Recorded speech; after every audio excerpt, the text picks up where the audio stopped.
धूमधाम एक caper comedy एक जॉनर है, वो बोल सकते हैं कॉमेडी जॉनर है, बट एक आजकल ऐसे कहते हैं कि जो रोम कॉम्स है थोड़ा बहुत ज़्यादा इस तरह की फिल्में नहीं बन रही हैं, या कॉमेडी भी जिस किस्म की शायद लोग चाह रहे हैं बहुत ज़्यादा ये जॉनर अभी उतना खुल के नहीं आ रहा है। So the makers thought, Aditya अर्श ने ये फिल्म एक्चुअली 2014 में लिखी थी और बनते बनते बनते वो अब हम लोग कास्ट और कहानी काफ़ी अडेप्ट की मुंबई के हिसाब से। तो कहानी एक्चुअली टेक्निकली एक रात की है, दो लोग जो पहली बार मिल रहे हैं, एक अरेंज मैरिज सेटअप है, बहुत सिंपल, कुछ ज़्यादा सोचने की बात नहीं है। बट अभी जो शादी हुई ही है और कैसे एक डोरबेल बजता है और उनकी पूरी ज़िंदगी बदल जाती है, और वो जो रात है एक ना ख़त्म होने वाली रात और ना भूलने वाली रात फॉर एवर इनके लिए बन जाती है। पर उसी में सारा एडवेंचर है, उसी में सारा मस्ती है, मज़ा है, एक दूसरे का जानने का मौका भी मुंबई नगरी का कहीं ना कहीं भ्रमण करते हुए जैसे ये लोग कर रहे हैं और किसी कुछ ढूंढ रहे हैं एट द सेम टाइम।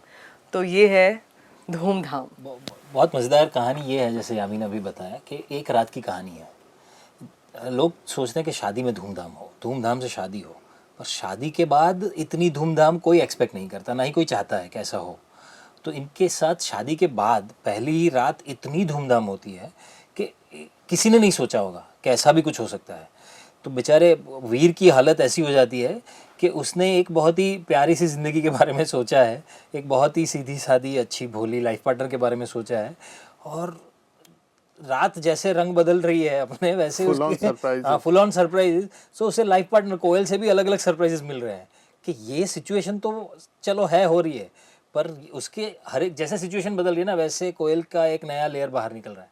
तो वीर के लिए तो डबल शॉक हो रहा है ये, और जितना शॉक वीर को मिल रहा है उतना ही ऑडियंस को और मज़ा भी आ रहा है। तो उस हिसाब का है पूरा, मतलब इट्स अ मिस एडवेंचर वाला से भरा हुआ पूरा राइड है। यामी आप कोयल तो नहीं है कोयल जैसे किसी किरदार को कोई फ्रेंड है ऐसी, या कोई किसी को देखा है कभी आपने ऐसा कोई नज़दीक में?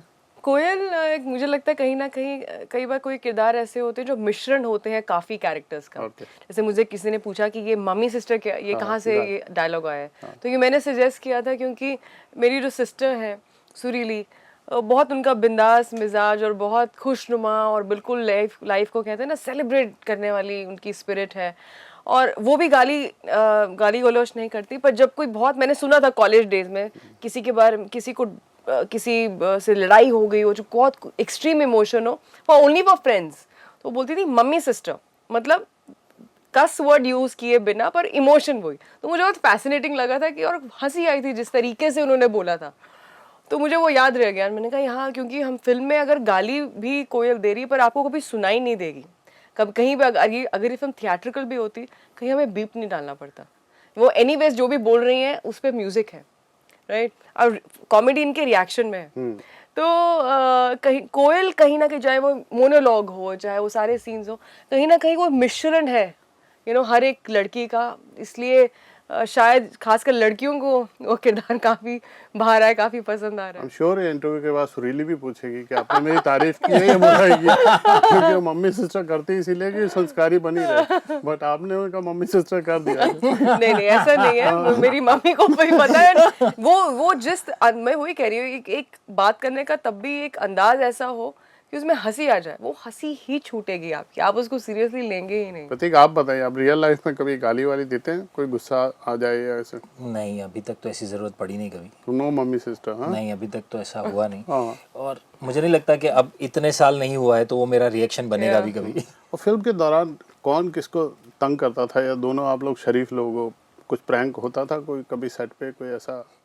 प्रैंक तो ऐसा कुछ नाइट शूट हुआ नहीं अपने है। आप में बहुत बड़ा प्रैंक है कि नाइट शूट, आपको लगता है अरे नाइट शूट, हाँ कोई बात नहीं, इतने बजे डिनर हो जाएगा, इतने बजे उसके बाद ऑल सेट, और हम एक्टिव रहेंगे, और ऑफ कोर्स एक आधी चाय पी लेंगे, बस बाकी तो और कोई प्रॉब्लम नहीं है। तो शूट करने में प्रॉब्लम नहीं है नाइट शूट में, जो शॉट्स के बीच में जो सेटिंग होती है ना, वहां पर खासकर जब 3 बजते हैं, 4 बज जाते हैं, 2 बजे से शुरू होता है वो टाइम, 2 से 5 का टाइम ऐसा है ना कि किसी भी आदमी को नींद आ जाए, तो उस टाइम पे खुद को जगाए रखना, उतनी एनर्जी के साथ दूसरे शॉट के लिए रेडी रहना वो सबसे डिफिकल्ट होता था। इसमें कॉमेडी भी, एक्शन भी है, यहाँ से वहाँ भाग रहे हैं, कभी स्टेशन में भाग रहे हैं, कभी मेट्रो में भाग रहे हैं, कभी हमारे एक हम अंडर कंस्ट्रक्शन 7 माला की बिल्डिंग पे हम ऊपर नीचे कर रहे हैं। So we have only been running in this film, तो हम अफोर्ड भी नहीं कर सकते थे कि वो एनर्जी कहीं भी ड्रॉप हो। और जहाँ तक तंग करने की बात है, not at all, Prateek is I think anyone who worked with him one of the best को एक्टर्स जिनके साथ मैंने काम किया है। जितना काम इनका खूबसूरत स्क्रीन पर है, उतने ही सिंपल और उतने ही ईजी गोइंग जिसे बोलते हैं, पेशेंट को एक्टर हैं, बहुत अच्छे को एक्टर हैं। बहुत मज़ा है इनके साथ काम करके। मैंने जनरली ये सवाल इसलिए किया था क्योंकि जो जैसा स्क्रीन पे दिखता है वो ऐसे बिल्कुल उलट होता है। इनकी भी गर्ल नेक्स्ट डोर वाली इमेज है, आपकी भी बहुत प्यारे से कॉमन मैन की, वो स्कैमर वाली इमेज की बात नहीं कर रहा हूँ मैं। नॉर्मल लाइफ में आप लोग एक दूसरे को तंग करते थे या नहीं करते थे? जब डिसिप्लिन में काम किया और आगे बस। हाँ, मतलब वैसा ही हुआ है। कभी एक दूसरे को तंग करने का मौका मिला नहीं, क्योंकि फिल्म में हम इतने तंग हो रहे हैं इतनी सिचुएशन से। चलिए, आपकी फिल्म लोगों को पसंद आए, ऐसी शुभकामनाएं हमारी। बहुत बहुत शुक्रिया। Thank you very much. Thank you. प्रभातखबर.com, विश्वास वही, रफ्तार नहीं।